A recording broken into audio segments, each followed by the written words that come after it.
在法国一个84岁欧巴桑已经做阿祖啊，伊捌参加过57场的国际马拉松，累计已经有8000公里。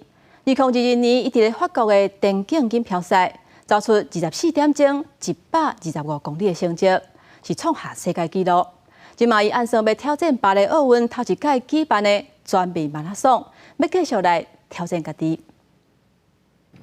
7月到84岁芭芭拉·汉伯特，逐工固定伫巴黎郊区奥伯纳的厝附近咧走，平均一礼拜用走50公里。对伊来讲，逐工咧走是甲大自然对话时间，也互已经做阿嬷的芭芭拉，身体是真溜溜健康，外表无感觉真老。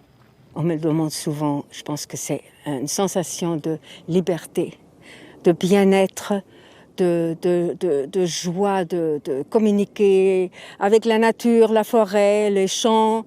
芭芭拉43岁开始对查某囝学走，找出兴趣了后，随去挑战大细马拉松比赛。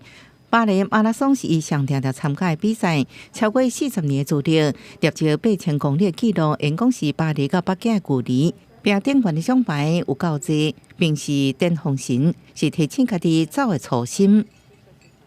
Je suis très modeste parce on est toujours content et heureux d'avoir fini un marathon, une grande course, d'avoir réussi.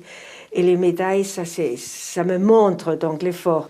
2022年，芭芭拉伫法国田径锦标赛走出14点钟110公里的成绩，刷新世界纪录。今年4月伫巴黎马拉松6点钟11分1秒完赛，80多岁也能创下这么好的成绩。伊分享维持身体好状态秘诀，就是规律训练、均衡饮食，甲一粒真热爱走的心。